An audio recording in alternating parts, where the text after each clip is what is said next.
그리고 니노 치과에게는 무슨 약인지 뜨겁게 데워서 그것으로 목욕을 시키라고 하셨지만 날마다 아침 저녁으로 2번씩이나 해야 된다고 하니 어디 저희 같은 처지에 엄두나 낼 수가 있겠습니까? 저희 집엔 식모도 없고 누구 거들어 줄 사람도 없을 뿐 아니라 목욕을 시킬 그릇도 물도 없으니까요. 게다가 니노 치과는 지독한 류머티스에 걸려 있습니다. 이 얘긴 아직 당신한테 하지 않았습니다만 그 애는 밤마다 바른 쪽 반신이 온통 쑤셔서 몹시 고통을 당하고 있습니다.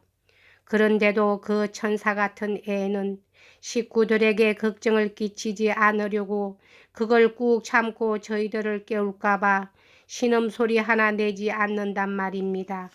식사를 할 때도 저희들은 아무거나 가리지 않고 집어먹지만 그 애는 그 중에서도 제일 맛없는 그야말로 개한테 던져줘야 할 부분만 골라 먹거든요. 나 같은 건 그런 걸 먹을 자격이 없어요. 그렇게 하면 다른 식구들 것을 가로채는 거나 마찬가지지요. 나는 집안 식구들의 짐이 되고 있을 뿐인 거요. 그 애의 천사와 같은 눈은 이렇게 말하고 있는 것 같습니다. 저희들이 시중을 들어주는 것도 그 애는 얼마나 미안해 하는지 모릅니다. 나는 그럴 자격이 없어요. 아무 소용도 없는 병신인걸요. 라는 겁니다. 자격이 없다니 천부당 만부당한 말이지요. 그 애는 천사와 같은 아름다운 마음으로 저희들을 위해 하느님께 기도해 주고 있으니까요. 그 애가 없으면, 그 애의 부드러운 말이 없으면 저희 집은 지옥과 다를 바가 없을 겁니다. 그 극성스런 발야까지도 그의 말이면 금세 마음이 누그러질 정도니까요. 그러나 바르바라도 그리 나쁘게 생각하지 말아 주십시오. 그 애 역시 천사랍니다. 모욕을 당한 천사라고나 할까요? 그 애가 집에 돌아온 것은 지난 여름이었는데 그때 그 애는 16루블이라는 돈을 갖고 있었습니다. 가정교사를 해서 번 돈인데 9월에 지금쯤 빼째르부르크에 다시 돌아갈 여비로 따로 떼어 놓았던 것이죠. 그러나 저희들이 그 돈을 받아 생활비로 써버렸기 때문에 그 애는 지금 돌아갈 여비조차 없는 형편입니다. 또한 그 애는 지금 저희들을 위해 제수처럼 일을 해야 하는 형편이니 더욱 돌아갈 수가 없게 되었지요. 마치 여인 말에 짐을 싣거나 마차를 끌리거나 해서 혹사하고 있는 거나 다를 것이 없습니다. 집안 식구들의 시중을 들어주고 바느질을 하고 빨래를 하고 숙제를 하고 어머니를 자리에 뉘어드리고 그런데 그 어머니란 게 변덕이 몹시 심한 데다가 걸핏하면 눈물을 쥐어짜는 정신병자란 말입니다. 하지만 이제는 이 200루블리로 식모를 고용할 수도 있지 않겠습니까? 알렉세이 표도로비치 이 돈으로 사랑하는 가족을 치료해 줄 수도 있고 여학생인 딸애를 빼째르부르크로 보낼 수도 있습니다. 고기를 사다가 식생활을 개선할 수도 있습니다. 아, 이건 정말 꿈 같은 얘기가 아닙니까? 알료샤는 자기가 그에게 이러한 행복을 가져다 줄 수 있었고 또한 이 불행한 인간도 그 행복을 받아들이기로 했으므로 끓어오르는 기쁨을 억제할 수가 없었다. 잠깐만 기다려 주십시오, 알렉세이 표도로비치. 하고 대인은 갑자기 머릿속에 떠오른 새로운 공상을 놓칠세라 또다시 열광적인 의조로 급히 말을 계속했다. 어찌 그뿐이겠습니까? 그렇게 되면 저와 일류샤의 공상도 어쩌면 지금 당장 실현될 수 있을지도 모릅니다. 귀엽게 생긴 말 한 필과 포장마차를 사가지고 말은 검정말이라야만 합니다. 그 애가 꼭 검정말을 사자고 하니까요. 그저께 저희가 계획한 대로 이곳을 떠난단 말입니다. K현 옛 친구인 변호사가 하나 있는데 그 친구가 믿을 만한 사람을 통해서 제가 그곳으로 가면 자기 사무실에 서기로 써줄 수 있다는 말을 전해온 일이 있습니다. 그러니까 어쩌면 지금이라도 써줄지 모릅니다. 아무튼 마누라를 마차에 태우고 니노치카도 태우고 일류시엔카는 마부석에 앉히고 저는 터벅터벅 걸어서 집안 식구들을 죄다 데리고 가겠습니다. 아, 만약에 제가 받을 빚을 한 군데서나마 돌려받을 수만 있다면 이런 것 좀 다 하고도 오히려 돈이 남으련만. 문제 없습니다. 문제 없어요. 하고 알료샤는 외쳤다. 까체리나 이바노브나가 또 얼마든지 보내줄 것입니다. 그리고 나도 돈을 좀 갖고 있으니까요. 필요한 대로 얼마든지 써주십시오.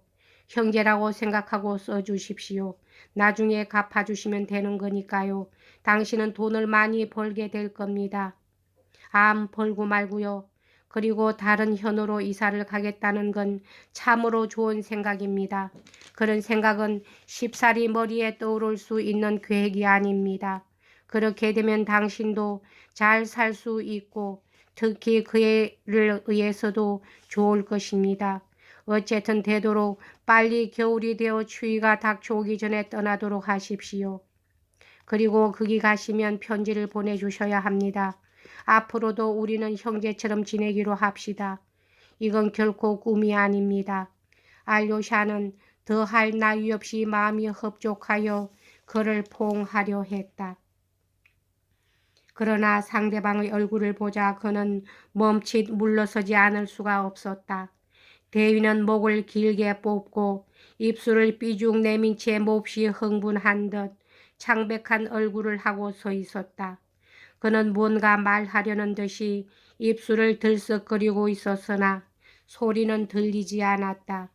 그러면서도 연방 입술을 움직거리는 품이 어쩐지 심상치가 않았다. 왜 그러십니까? 하고 알료샤는 몹시 놀란 의조로 물었다. 알렉세이 표도로비치, 저는 아니 당신은 대인은 마치 낭떠러지에서 뛰어내리려고 결심한 사람처럼 괴이하고도 흠상궂은 눈초리로 알료샤를 응시하면서 입가에는 야릇한 미소를 띤 채 드듬드듬 중얼거렸다. 저는 말씀입니다. 아니, 당신은 그보다도 어떻습니까? 저는 이 자리에서 요술을 한번 보여드리고 싶은데요. 갑자기 그는 확고한 의조로 조금도 더듬지 않고 속삭이듯 말했다. 요술이라뇨. 요술이지요. 간단한 요술입니다. 대인은 여전히 속삭이는 듯한 의조로 말했다. 그의 입은 왼쪽으로 비뚤어지고 왼쪽 눈은 유난히 가늘어졌다. 그는 알료샤에게서 눈을 떼지 않고 뚫어질 듯 바라보고 있었다. 대체 무슨 일입니까? 벼랑간 요술이라니. 알료샤는 어리둥절해서 이렇게 외쳤다. 자, 이겁니다. 보십시오. 하고 대인은 버럭 소리를 질렀다. 그리고 여태까지 얘기하고 있는 동안 오른쪽 엄지손가락과 집게 손가락으로 한쪽 끝을 쥐고 있던 두 장의 무지갯빛 지폐를 앞으로 쑥 내밀어 보이더니 벼랑간 맹렬한 기세로 그것을 마구 구겨 가지고 오른쪽 주먹 속에 콱 움켜 쥐었다. 보셨지요? 보셨지요? 그는 극도로 흥분된 창백한 얼굴로 알료샤를 향해 부르짖었다. 그러고는 움켜진 주먹을 획 펴면서 구겨진 두 장의 지폐를 힘껏 땅 위에 던져버렸다. 어떻습니까? 그는 지폐를 가리키며 또다시 소리를 질렀다. 자, 저걸 보십시오. 그러더니 이번엔 오른발을 번쩍 들어 야수 같은 증오를 띠면서 구두 뒤축으로 지폐를 짓밟기 시작했다. 그리고 한 번 짓밟을 때마다 시건덕거리며 이렇게 부르짖었다. 당신의 돈 따위는 이렇게, 이런 돈은 이렇게. 그는 갑자기 한 걸음 뒤로 물러서더니 알료샤의 앞에 우뚝 버티고 섰다. 그의 몸 전체에서는 뭐라고 말할 수 없는 자부심이 넘쳐 흐르고 있었다. 당신을 여기 보낸 분에게 이 팥뿌리는 결코 자기의 명예를 파는 사람이 아니라고 전해 주십시오. 하고 그는 허공을 향해 주먹을 휘두르면서 소리쳤다. 그리고는 획 몸을 돌려 달려가기 시작했으나 5걸음도 채 못 가서 몸을 돌려 알료샤에게 한 손을 흔들어 보였다. 그리고 또 달렸으나 이번에는 5걸음이 못 되어 다시 몸을 돌이켰다. 그의 얼굴에는 이미 일그러진 웃음의 빛은 말끔히 사라지고 오히려 얼굴 전체가 눈물로 뒤범벅이 되어 있었다. 그는 파르르 떨리는 울음 섞인 목소리로 목매어 소리쳤다. 난 도대체 아들 녀석에게 뭐라고 말할 수 있겠습니까? 그런 모욕을 받고서도 그 대가로 당신네한테서 돈을 받는다면 말입니다. 이렇게 중얼거리고 나더니 이번에는 뒤도 돌아보지 않고 그대로 달려가 버렸다. 알료샤는 무엇라고 표현할 수 없는 슬픔에 쌓여 그의 뒷모습을 묵묵히 지켜보았다. 그는 대위 자신도 마지막에 돈을 구겨버리게 될 줄은 전혀 몰랐으리라는 점을 너무나도 잘 알고 있었던 것이다. 대위는 달려가면서 한 번도 뒤를 돌아보려고 하지 않았으며 또 그가 결코 돌아보지 않으리라는 것을 알료샤는 알고 있었다. 그렇다고 대위의 뒤를 쫓아가서 불러세우고 싶지도 않았고 그러고 싶지 않은 이유 또한 알료샤는 알고 있었다.